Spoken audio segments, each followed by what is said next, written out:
Casio W213. Revisit. I bought two.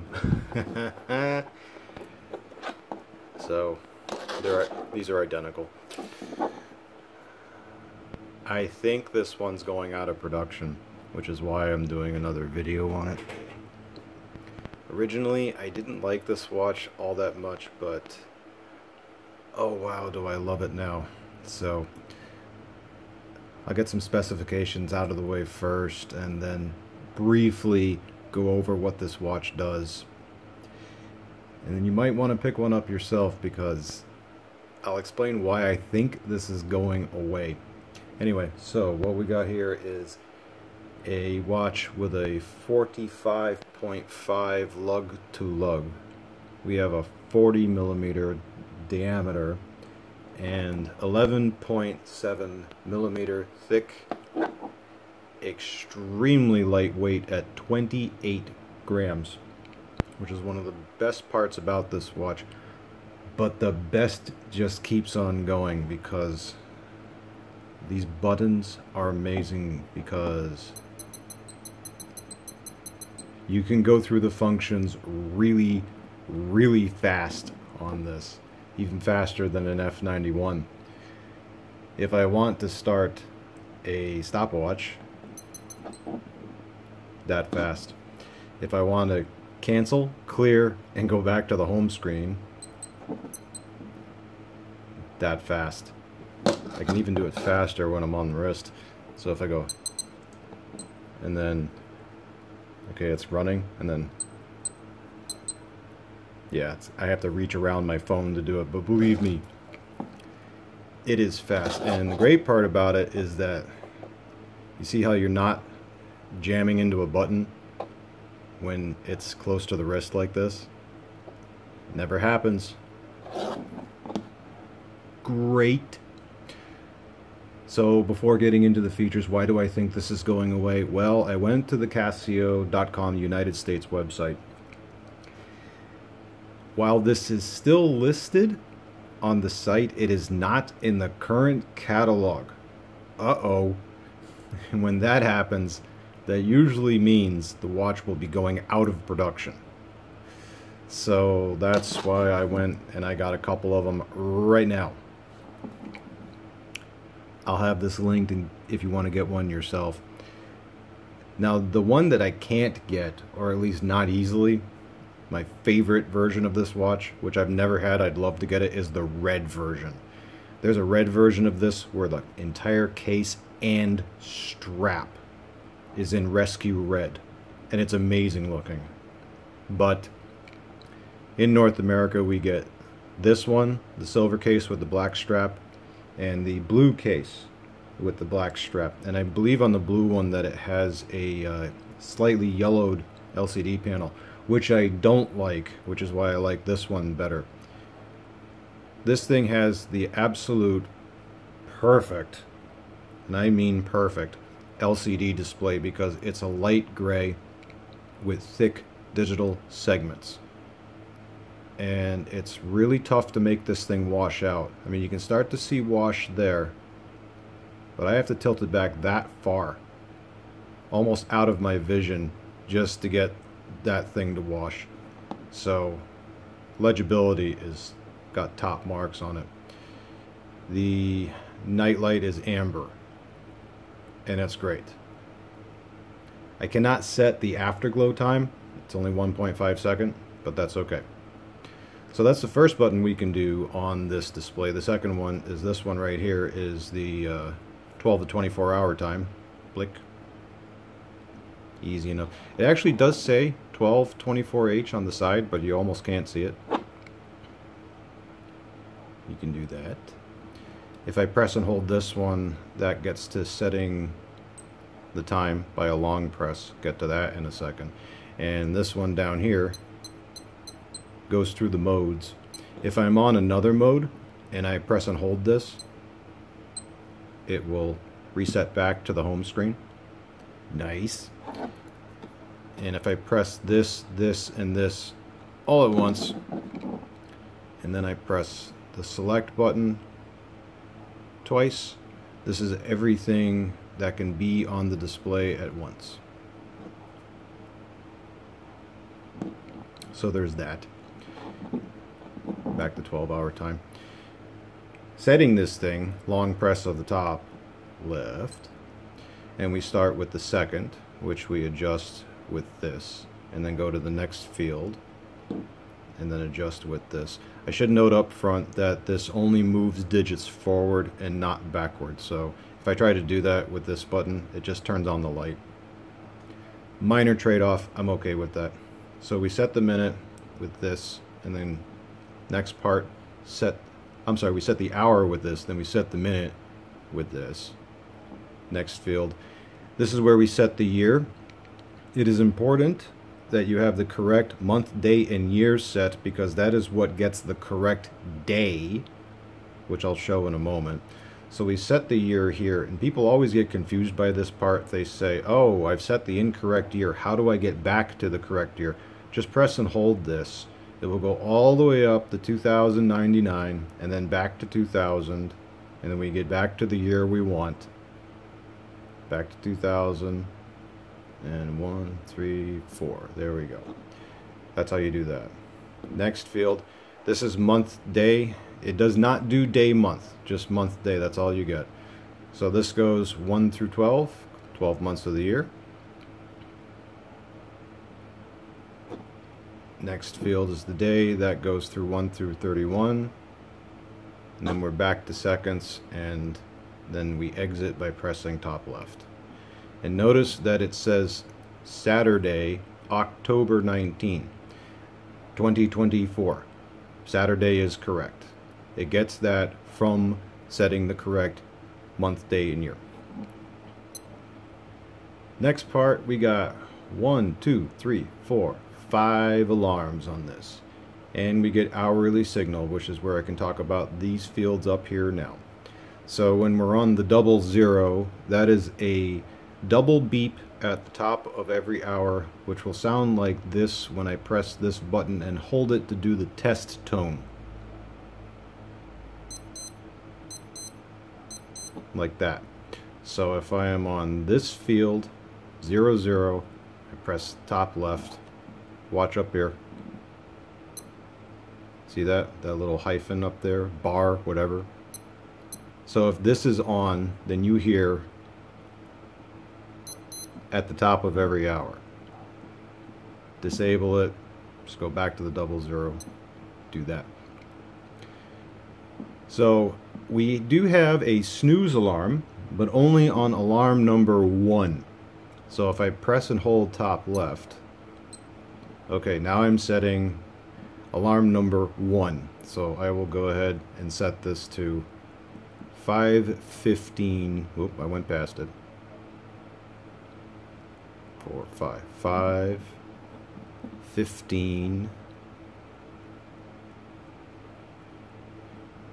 Okay, as it is right now, this is a daily alarm for 5:15 p.m. And the reason I know it's a daily alarm is because of the hyphens up here. If I press top left to exit, see up here? Now if I go through all the alarms, number 1, which is lit, is set to 5:15 p.m. If I press top left, see the snooze came on? Now this is alarm with snooze. If I press it again, now it's out. Now if I do the exact same thing for alarm number 2 through 4, I'm sorry, 2 through 5, I'll just do alarm number 2, and I'll set this one to just 3:30 p.m.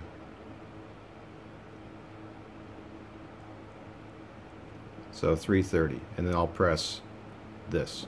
Notice that number 2, see that 1, 2, 3, 4, 5 up here? It's out. Now it's enabled, disabled, enabled, disabled. Note that the snooze does not come on. That is because alarms 2 through 5 do not have snooze.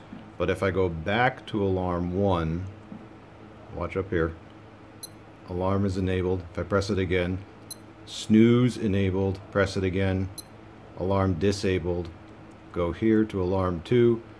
It's enabled, disabled, enabled, disabled, enabled, disabled. So you don't get snooze unless you're on alarm 1 and only alarm 1. On all 5 alarms, however, what I can do, and this is where I'll talk about this stuff, so I press, long press, top left, and then, okay, so now I'm on this field. If I want to set this, there are 3 ways I can do this. If I set it to, we'll just say tomorrow, so that will be October 20. Exit. Okay. At this point, this is a one-time annual alarm for October 20. It doesn't pay attention to the year, just the month and day and time. If I go back to this, and let me just set the day to hyphen, okay, like this is now a daily alarm only for the month of October. So every day in the month of October at 3:30 p.m. the alarm will sound. If I set this to hyphen, and I'll just set this to 5, exit. At this point, this is a monthly alarm. And the 5th of every month at 3:30 p.m. the alarm will sound if enabled. If it's not enabled, then it won't do it. That's how that's done. And I will go and set this back to all hyphens. Now this is a daily alarm, 3:30 p.m. every day, if enabled. If it's not enabled, then it won't do it. And the rest of the alarms are exactly the same. If I go back to the home screen and set it to 24-hour time, back to alarms, you'll notice it will honor 24-hour time. So 1715 hours, 1530 hours, 0, 0, 0, because I haven't set these yet. And then 00 means hourly signal, as I showed a moment ago. That's that. And then after that, I will back to 12-hour time. So we've done main timekeeping, we've done the hourly signal and the 5 alarms, and now we're on the countdown timer. And that is where I can talk about this field up here. Now if I just start this timer when it's all zeros, 24 hours. That is the maximum amount of time this watch can count down from. Stop the timer, bottom right, reset the timer, top left. Setting the timer, long press top left. What I can do is set hour and minute, but not second. So if I set it to a 5-minute timer, that is what that would look like. Exit by pressing top left. Start timer by pressing bottom right. You can go off this screen if you want to, and the timer is in fact still running. If I go back to it. Stop timer if you want to stop it early. Bottom right, reset, top left. If I want to set this to auto repeat, see how it says auto repeat up there? Long press of the top left, and then single short press of the top right. Notice how that hyphen showed up? Let me get that in view. Come on. There we go. So by pressing light while this is blinking, I can set auto repeat. If I leave it like this, what will happen is that the watch will count down a 5-minute timer and then automatically start to repeat. Automatically repeat. And it will keep doing that until you come back to the timer and stop it. So that's how that works. Let me turn off the auto repeat and set this back to 0, which means I have to hold this all the way through 59.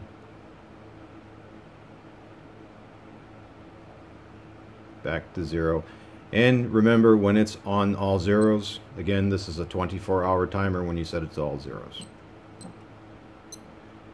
Then we have the stopwatch. Start the stopwatch with start stop. Stop the stopwatch with start stop. Reset. Top left reset. And I also have the, I think it's called split in this one. Start the timer. Is this split? Yeah, SPL. When you see this animation going up here and this colon blinking, that means the stopwatch is still running. You write down your lap time and then resume by pressing top left again. And you can stop with the bottom right and reset with the top left. If I want to do first and second runner finishes, start. And here comes the first runner about to cross the finish line and does. That is the first runner's finish time at 7.61 seconds. If I press this one now to start stop, and then I press reset, that is the second runner's time at 18.08 seconds. And then I reset again to go back to 0. The final feature is DT, which is dual time. You can set this to whatever offset that you want. So for example, 3:22 p.m. and if I want to set this to 5 hours back, for example, which would be, what would it be? 2, 1, noon, 11, 10. So if I want this to be at 10 a.m. and it's minute 22 right now. About to be minute 23. Yeah. Yep, I said it correct. Okay. Now in this mode, we cannot set the seconds. The seconds are always synchronized to the home time, but you can set the hour and the minute. And again, you can have any offset you want, even to as little as 1 minute difference. So if you want to set it to like 15 minutes from now or 30 minutes or some wacky offset, you can totally do that. And that's it. That's every feature of this watch. So I'll get to the negatives of this, but why I got them anyway. The biggest negative is this strap. Because of those tiny little spring bars, meaning this case is not strap friendly. You have to use this stupid strap. There are replacements available. I've seen them on eBay, so you can get them for now. But who knows how long that's going to be available. I mean, it's got enough movement to it, which is nice. And I guess I can yap about the silver case a little bit. Not everyone's cup of tea, but I do prefer this over the blue case for sure. But I wish I could get the red one. Oh, that red one is so nice. I saw someone on eBay in Italy selling one, but it was like $60. Like, no, I'm not spending that much for what is effectively a $24, $25 watch. I'm not doing that. So I just settled for the silver, and I'm okay with this. This strap is known to crumble. It takes a few years before it happens, but it might, even though it's got some thickness to it, it might do it. Really, the strap is the biggest gripe I have about this watch. Other than that, this thing's fantastic. I love the display. I like the little waffle pattern that goes around it. I love the little rays it has right here. See how the crystal is recessed? So if you bang this into a door, or you just bang it into something, you won't hit the crystal. Or you probably won't hit the crystal. Although if you get Polywatch, this thing cleans up real easy. So not a problem with that. These little, what look like vents right here, no, that's just decoration. Fake. It's supposed to look like a vent, but nah, not really. But as far as wearability of this thing, now, yeah, it's true. It's only got a 50, you can see it right there, 50 meter water resist, but it does have a 10-year battery, so it's going to be a long time. before you have to change the battery in this thing. Will it last 10 years? Probably not. But you can get at least 6 to 7 years out of this thing, which is great. And it's awesome that you get that much battery life out of a case this thin. For a quartz watch, especially an inexpensive one like this, really can't complain. Really, really can't complain. So as it's said, this is one of those models that punches well above its weight.